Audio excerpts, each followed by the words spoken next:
Hello Seekers, welcome to Punneits Astrology, your one-stop Astro channel. Once again, we are with an ascendant-wise analysis for a very good transit of this year 2020 and 2021, the Jupiter transit in the sign of Capricorn. Jupiter has already moved in the sign of Capricorn on 20th of November and has joined Saturn, forming a Neech Bhang Raj Yog. What this has in store for us, let us find out. To understand this analysis, there are two ways to do this. First, to understand the physical and overall effect, treat this as ascendant-wise analysis.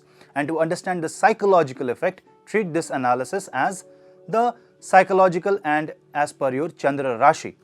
That means, suppose if you are a Cancer ascendant person, then watch the Cancer video as the overall and the physical effect.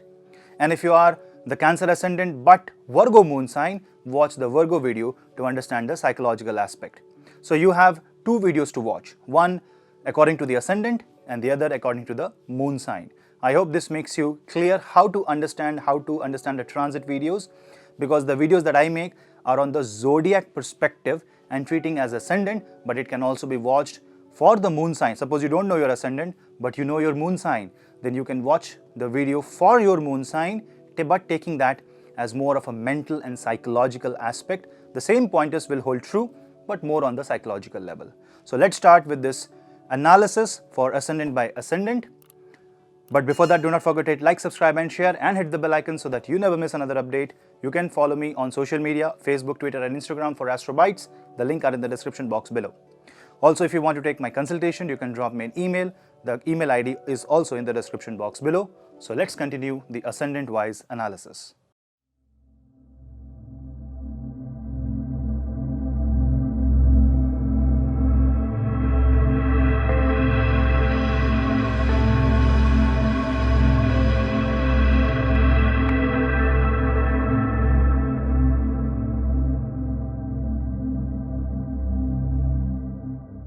Ascendant number 3, Gemini Ascendant. In case of Gemini Ascendant, Jupiter, which rules the 7th and the 10th house, the two Kendra Bhav, goes into the 8th house. And 8th house is the house of transformation.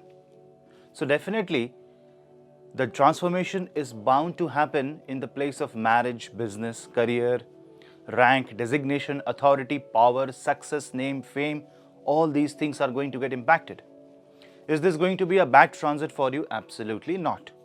Because see, your ascendant was facing a Rahu transit and now Rahu is on your 12th house and Ketu is on the 6th house. Understand one thing.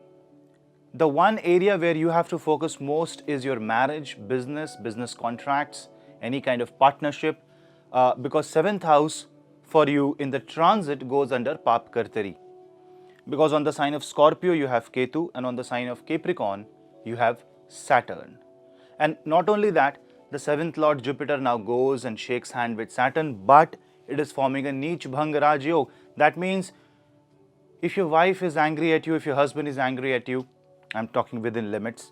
If your business partner is trying to say something, if your business partner doesn't agree, if there is a disagreement, you should respect that disagreement, because that's what Neech Bhang Raj Yog is.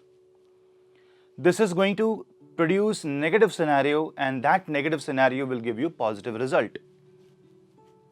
So Neech Bhang Raj Yog will be fructified through transformations, through sudden events. Suddenly this shows Yoga of marriage when you expect it least. Suddenly this shows growth of business when you expect it least. This also shows change of career, sudden growth in your career, sudden positivity coming in your life. Because Jupiter will aspect the 12th house while being in the 8th house. Therefore, it is also going to ensure that you will not lose anything unnecessarily.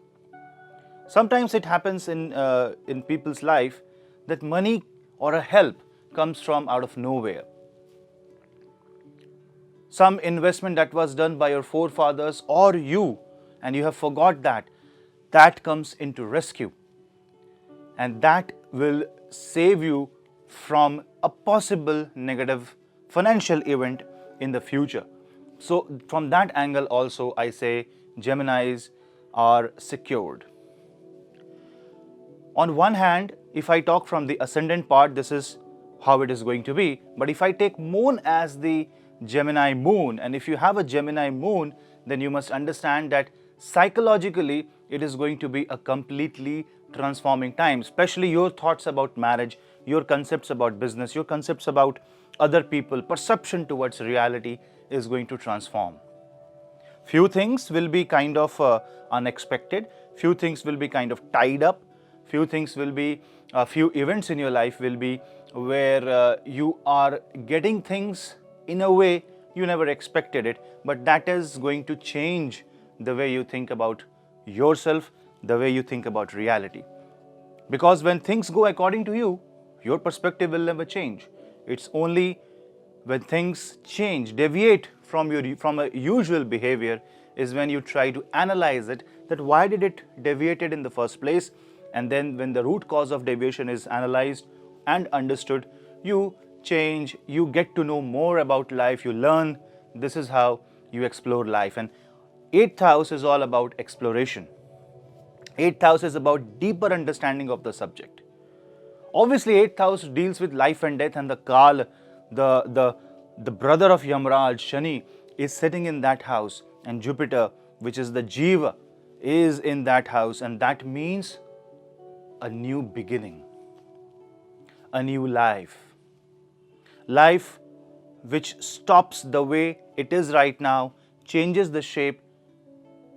I will say this is evolution. So Gemini, all Gemini, whether it is ascendant or moon sign, will undergo a certain kind of evolution in life. This spiritual evolution has to be supported through deeper understanding of life, of events. This has to be supported by absorbing the ups and downs that is a part and parcel of life. Definitely this is going to impact the finances, because Jupiter in the 8th house is watching the 2nd house. So Jupiter will ask you to learn about investment, to learn about better financial management, and reduce the expenses while you invest money for a long term. So long-term investments are an ideal scenario for you right now. Whereas Jupiter's 9th aspect will fall on the 4th house. When Jupiter's 9th aspect falls on the 4th house, that means suddenly something auspicious can happen at home. You can invest your money into buying a property. You can invest your money into buying some institution or opening some kind of an institution that will also be a source of earning for you. For an example, if somebody opens a hotel, if somebody opens a restaurant, if somebody opens some sort of an education institute, that can also be a source of earning as a business, as a career, but also as a part where your money which was resting somewhere is now invested. Yes, that money will no longer be accessible. That's what Jupiter debilitation is. But the Neech Bhang says that inaccessible money will be put into some better use. So that is how you have to understand the transit of Gemini. On the other hand, your ascendant and your 4th house are actually controlled by Mercury. Gemini is a very fickle sign. It is a dual sign. It moves. It represents the duality. It is the natural 3rd house. It represents the efforts of life. So all the transit of Mercury that happens throughout the period of Jupiter transit in Capricorn, you have to observe. Not only on the other hand, Mercury transit has to be observed. The role of Rahu should also be observed in this case. Rahu in the 12th house will make you think unnecessarily. So you will see this is like your thoughts and your mind will go in a sinusoidal pattern, whereas Jupiter will try to reduce the amplitude of the wave. So the wave will be compressed to more central position. So you will be like, you won't be able to flex your arms. But if you follow this particular pattern, if you follow this path and try to be centralized at this point of time, you will see that the 8th house is going to give you some surprising results in your life, because 8th house is all about surprise. Rahu in the 12th house is also aspected by Jupiter. So definitely the expenses has to be controlled, and if you don't control your expense, the income will reduce, because that's how the manipulation of money will happen. You will face a smaller loss. It will be a warning sign. You understand that immediately and take the necessary course correction, take the necessary steps to mitigate any kind of future losses. So that kind of play of life will happen, which is kind of very positive for you because this is a guided play.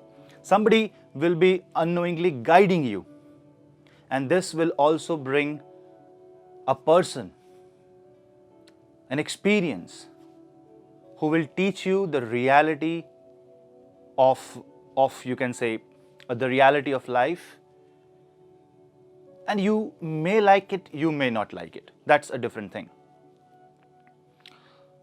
But definitely one area of your life is getting the most impact, and that is your career. Not only your 10th Lord is in the 8th house seeking transformation, but Saturn's third aspect falls on the 10th house. So lot of efforts is needed if you want to switch, if you want to change. Yes, the planet is saying if you put in sufficient effort, you will get the best what you can get. But either you are going to get the best or you will get below average. You have to put that effort. You may take it as a negative, you may take it as a positive thing. But I don't see it as a positive thing because when an opportunity is available, things can never be negative because you have an option. It can only be negative if you are blocked completely. From the perspective of health, because 8th house has Jupiter and Saturn, you have to be careful. You have to be very careful that you should not burn yourself. Overwork, you should not overwork, you should not party too hard. Because 8th house is something that can bring out old and chronic disease out of nowhere. You should be very careful about your body weight. You should manage your body fat and body weight in a way that it is balanced, more regulated. Do yoga, pranayam, and lots of exercises. If you have a problem in marriage, if you have a problem with in-laws, because 8th house is the house of in-laws, you should be more diplomatic and grounded while dealing with the situation. If you try to portray an ego, if you try to break free, it won't be an easy affair. So you have to be very patient in such kind of scenario. So overall, if I say the transit of Jupiter in the sign of Capricorn for Gemini, Ascendant or Moon sign is one of the biggest transforming times of your life. It is one of the biggest transforming transits, and the transformation will happen. Definitely it will happen. For some it may be at the start, for some it may be towards the mid or end of the transit, but it is going to happen depending upon your own Mahadasha Antardasha. Make the best use out of this transit and get the best out of it, because transformation can lead you to a place where you can only imagine right now. Something positive. It is totally a positive transit for you. So guys, that was a quick take on the ascendant-wise analysis. I hope you liked this video, and if you like, do not forget to hit like, subscribe and share and hit the bell icon so that you never miss another update. This is your host Puneet. Let's meet in the next video. Till then, namaste.